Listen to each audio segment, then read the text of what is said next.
টেকনাফের নাফ নদী, এপারে বাংলাদেশ ওপারে মিয়ানমার। সীমান্ত ঘেঁষা এই নাফ নদী এখন জেলেদের আতঙ্কের নাম। এমনিতে দীর্ঘ 5 বছর ধরে মাছ ধরা বন্ধ, তার উপর রাখাইনের ভয়াবহ সংঘাতের কারণ অবস্থা সৃষ্টি হয়েছে। ফলে নাফ নদী হয়ে সাগরে যেতে না পারায় দুর্বিষহ হয়ে পড়েছে জেলেদের জীবন। সম্প্রতি মিয়ানমার রাখাইনে বিদ্রোহী সংগঠন আরাকান আর্মি ও সেদেশির নিরাপত্তা বাহিনীর সাথে চলছে ভয়াবহ যুদ্ধ।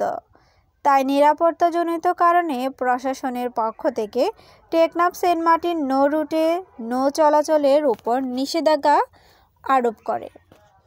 কিন্তু গতকাল থেকে নিষেধাজ্ঞা শিথিল করলে নাফ নদী হয়ে সাগরে যেতে ভয় পাচ্ছে জেলেরা বলেছে, দীর্ঘদিন ধরে নাফ নদীতে মাছ ধরা বন্ধ থাকায় নাফ হয়ে সাগরে যেতে পারছেন না। শুক্রবার থেকে নিষেধাজ্ঞা শিথিল করলেও নানা অজানায় আতঙ্ক বিরাজ করছে জেলেদের। এখন আরা আগে জাল নাম নইতে বয়ে হইতাম, এখন বয় না পারিস।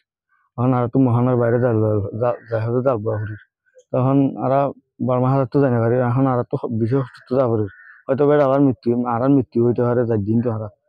এখন আরা যখন যায়, এখন আরা রেজিস্ট্রি হতে জাল বয় রেডি মহানার বাইরে যখন জাল বয়, এখন আরা আগে জাল বয় হইতাম, এখন বয় না পারিস। যেহেতু টিনোসারে মানা করছে আর কি, যেহেতু মায়ানমার কাছাই যাইও না, যেহেতু সীমার লঙ্ঘন করিও না, যেহেতু আমরা তো কাছা যাই বঙ্গোপসাগরে চলে যাই। 8 বছর যাবৎ নাম নদী বন্ধ কারণে সাধারণ জেলেরা কষ্ট পাচ্ছে।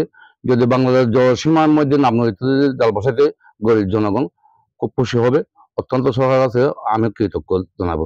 গত মঙ্গলবার রাতে হঠাৎ টেকনাফ সেন্ট মার্টিন রুটে কোস্টগার্ডের পক্ষ থেকে ট্রলার মালিক ও চালকদের নাফ নদীতে সকল ধরনের নৌ চলাচলের নিষেধাজ্ঞার কথা জানানো হয়।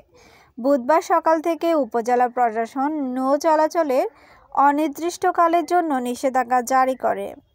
এর প্রেক্ষিতে বুধবার নাফ নদীর সীমান্তে বিভিন্ন এলাকায় উপজেলা প্রশাসন মাইকিং করে নিষেধাজ্ঞা জারি বিষয়টি ব্যাপক সতর্কতা জারি করে। গত 8 ডিসেম্বর মিয়ানমারের সীমান্ত রাখাইন রাজ্যর মংডু শহর ও শতভাগ নিয়ন্ত্রণে নেওয়ার পর আরাকান আর্মি নাফ নদীর মিয়ানমারের অংশে অনির্দিষ্টকালের জন্য নৌ চলাচল নিষেধাজ্ঞা আরোপ করেছিল। তানিয়া তানি, কক্সবাজার ভয়েস।